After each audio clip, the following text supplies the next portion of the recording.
देश भर में बकरीद की नमाज साकुशल संपन्न हो गई। इसमें मैं मौजूद हूँ हजरत बाबा मुबारक खां सईद आस्थाने पर, जहाँ पर ऐतिहासिक ईदगाह है। इसी ईदगाह पर लोगों ने ईद की नमाज अदा कर ली है। कुछ लोगों से हम बात करते हैं। आप हमारे साथ मुफ्ती साहब है।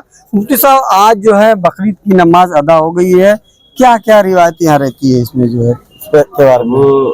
बिस्मिल्लाहिर्रहमानिर्रहीम। बकरीद की नमाज अदा कर ली गई है। अल्लाह की बारगाह में दुआएं हो गई, उसका शुक्र का सजदा भी अदा हो गया। अब सारे लोग अपने अपने घरों पे जाएंगे और वो तरीका, वो रस्म मोहब्बत जो हज़रत इब्राहीम अलैहिस्सलाम के ज़रिए से शुरू हुआ है वो अदा करेंगे, यानी कुर्बानी पेश करेंगे। कुर्बानी का एक ख़ास मकसद है जो लोगों के जहन में नहीं। उसका मकसद ये है कि बहुत से घराने हैं जिनके घरों में अच्छा खाना नहीं बन पाता है, तो आज के दिन में उनके घरों तक गोश्त वगैरह और अच्छी चीज़ें पहुंचाई जाती है ताकि अपनी खुशहाली के साथ वो कुछ दिन जिंदगी गुजार सके। इसीलिए कुर्बानी के हिस्से लगाए जाते हैं, एक घर के लिए, एक दोस्त के लिए। कुर्बानी क्यों की जाती है, बता दीजिए क्यों कुर्बानी क्या तो बता रहा हूँ। कुर्बानी इसलिए की जाती है कि इसका जाहिरी सूरत वजह ये है कि गरीब तबके के लोगों के घरों तक भी ज्यादा से ज्यादा गोश्त वगैरह, क्योंकि गोश्त ही सबसे बेहतरीन खाना माना जाता है। और आज की इस महंगाई के दौर में हम गरीबों को देखिए, आप लोग गोश्तों की दुकान पे जाते हैं, चर्बी उठा उठा के ला के खाते हैं, लेकिन आज दिल खोल के उनके घर में लोग देते हैं और वो जमा कर लेते हैं, कई दिन तक उससे फायदा उठाते हैं और लुत्फ अंदोज होते हैं। देखिए हमारे साथ और भी कुछ लोग हैं। हाजी जी, आज बकरीद की नमाज अदा हो गई है, आज कुर्बानी की जाएगी, क्या है कुर्बानी का जो है? माशाअल्लाह, कुर्बानी हजरत इब्राहीम अलैहिस्सलाम, हमारे जो पैगंबर थे हजरत इब्राहीम अलैहिस्सलाम ने अपने ख्वाब में देखा था कि अपने महबूब चीज़ को अल्लाह की राह में कुर्बान करना है। तो अब उन्होंने अपने बेटे को कुर्बानी के लिए मीना की वादी में ले गए और वहाँ पर जो वो अपने बेटे को लेटा करके हजरत इस्माइल अलैहिस्सलाम और कुर्बानी कर रहे थे, तो अल्लाह ताला ने उस जगह पे दुम्बा भेज दिया और दुम्बे की कुर्बानी हुई। उस दिन से लेके आज तक हम लोग उसी हकीकत को हम लोग अपने मनाते चले आ रहे हैं। और ये कुर्बानी अल्हम्दुलिल्लाह पूरे उससे खुशी से और सबके उस खुशी के लिए सबको दिया जाता है कि कुर्बानी की जाती है। और कुर्बानी के 3 हिस्से किए जाते हैं। एक हिस्सा अपने घर के लिए रहता है, एक जो रिश्तेदार नात बात उनके लिए, और एक हिस्से जो होते हैं वो गरीबों में तकसीम किए जाते हैं। ये मोहब्बत का त्यौहार है, एक याद का त्यौहार है। इसमें कुर्बानी से बकरे की कुर्बानी नहीं होती है। इसमें हर चीज़ ये होता है कि जैसे आप गलत रास्ते हैं उसको छोड़ दीजिए, नमाज पढ़िए, रोज़ा रखिए, तमाम जो बुराइयां हैं उसको छोड़ दिए, उसकी कुर्बानी कर दीजिए।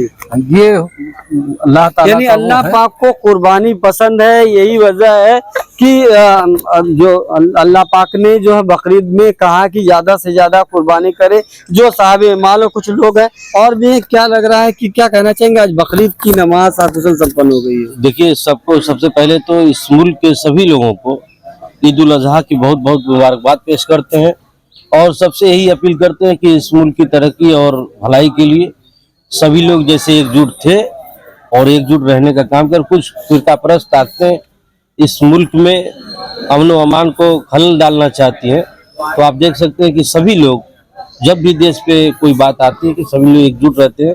और जहाँ तक कि कुर्बानी का सवाल है, ईद उल अजहा का सवाल है, तो इसमें ही कुर्बान होना लिखा है। तो चाहे मुल्क के लिए कुर्बान हुई है, चाहे धर्म के लिए हुई है, समाज के लिए हुई है, समाज के बुराइयों का कुर्बान करने के लिए हुई है। तो ये कुर्बानी का जो त्यौहार है, इसमें कुर्बानी का मतलब कुर्बान हो जाना, क्योंकि हमारे नबी हजरत इब्राहीम अलैहिस्सलाम के ऊपर ये नाजिल हुआ था और अल्लाह ताला ने उनसे आजमाइश ली थी कि क्या अपने बेटे को आप कुर्बान कर सकते हैं। तो जब इतने बड़े नबी अपने बेटों को कुर्बान होने के लिए एक अच्छाई के रास्ते पे वो तैयार है, तो हम सभी मुसलमानों का एक फर्ज बनता है। और मुसलमान आगे हैं इस मुल्क के लिए और हर मौके पे मुसलमान कुर्बान होने के लिए तैयार है। जी देखिए, उन्होंने कहा कि कुर्बानी सिर्फ बकरे की नहीं होती है, बुराई की भी कुर्बानी, यानी कुर्बानी देनी चाहिए, बुराई को खत्म करना चाहिए, देश के लिए कुर्बानी होना चाहिए। क्या कहना चाहेंगे? आज नमाज अदा हो गई, कुर्बानी करने के लिए आप लोग अब जाएंगे जो है? जी, अभी तो हम लोग ईद उल अजहा की नमाज अदा किया गया है और अदा करने के बाद एक दूसरे से गले मिलकर मुबारकबाद भी देने का काम किया गया है।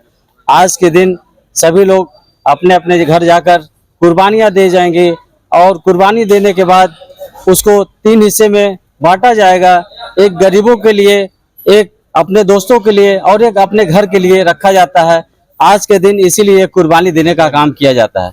मेरे पीछे तस्वीरों में देख रहे होंगे, ये छोटे छोटे बच्चे देख रहे होंगे कि बकरीद के त्योहार को सेलिब्रेट करने के लिए इमामबाड़ा स्टेट में पहुंचे चुके। बहुत बड़ा ग्राउंड है, मैदान है। यहाँ पर जो बच्चे ईद और बकरीद में आते, पहले हम पार्षद जी पास चलते। पार्षद जी, क्या कहना चाहेंगे आज बकरीद का त्योहार? देखिए, सबसे पहले तो तमाम अहले वतन को ईद उल अजहा की दिली मुबारकबाद, और साथ ही साथ मैं आपके चैनल के माध्यम से एक मैसेज पास आउट करना चाहता हूं कि कुर्बानी के दिन जो भी शासन प्रशासन ने एक गाइडलाइन दिया है, उस गाइडलाइन को फॉलो करते हुए नगर निगम ने तमाम गाड़ियां हर मोहल्ले में एक स्पॉट बनाकर वहां पर खड़ा रखा है, जहां पर जो भी जानवर के अवशेष हैं उनको वहां डाल दें।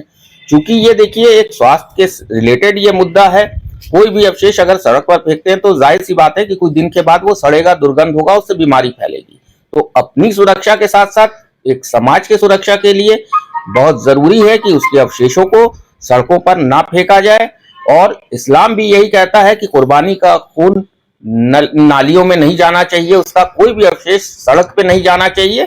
तो इस्लाम को भी हम लोग फॉलो करते हुए मैं यही पब्लिक को कहूंगा कि जो भी अवशेष है उनको नगर निगम की गाड़ियों में डाला जाए। नगर निगम ने पर्याप्त व्यवस्था किया है, इसको ले जाकर वो दफना देंगे, इनके अवशेषों को दफना देंगे। पार्षद जी कह रहे थे कि समझ जो भी कुर्बानी के अवशेष होते हैं इधर उधर हम फेंकते, किसी न किसी की धार्मिक भावना को आहत भी होता है। तो ऐसे में आप जो अवशेष को इधर उधर ना फेंके, लेकिन जो है त्योहार को जो है पूरे जोश खरोश के साथ डॉक्टर साहब भी आए हुए हैं। डॉक्टर साहब, पहले तो आपको बहुत बहुत मुबारकबाद जो है।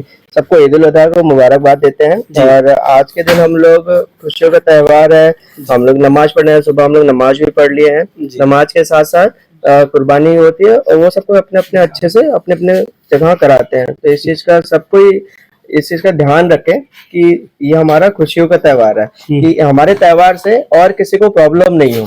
ये सबसे इम्पोर्टेंट है। ये सब चीजों का ध्यान रखना चाहिए, बाकी सब अपना ये देखिए, डॉक्टर साहब ने कहा कि त्योहार जरूर मनाएं, किसी की भावना आहत ना हो। और भी लोग क्या कहना चाहेंगे? आज बकरीद का त्योहार है, सभी लोगों को दिली मुबारकबाद हो। और यह त्योहार हजरत इब्राहिम अलैहिस्सलाम की सुन्नत है। अल्लाह ताला की रजा के लिए इसको हम लोग कर रहे हैं, अल्लाह की रजा के लिए। कुछ बच्चे भी हैं। क्या नाम है आपका? क्या नाम है? आपका क्या नाम है? तूफैल। किस क्लास में पढ़ते हैं? चश्मा लगा लीजिए। हाँ, बोलिए। केजी में पढ़ते हैं। आज बकरीद का त्योहार है, क्या कर रहे हैं आज के? हाँ, नमाज पढ़ता। अच्छा, नमाज पढ़े हैं। त्योहारी वगैरह मिला? हाँ। मिला है? आपका क्या नाम है? आरिफ, मोहम्मद आरिफ खान। अच्छा, आरिफ खान साहब किस क्लास में पढ़ते हैं? फर्स्ट ए में। किस स्कूल में?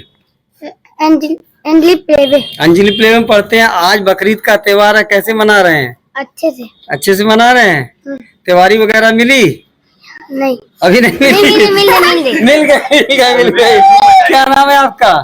मोहम्मद आरिफ। आरिफ साहब किस क्लास में पढ़ते हैं? UKDA में। अच्छा, तो आज बकरीद का त्योहार है, त्योहारी वगैरह मिली आपको?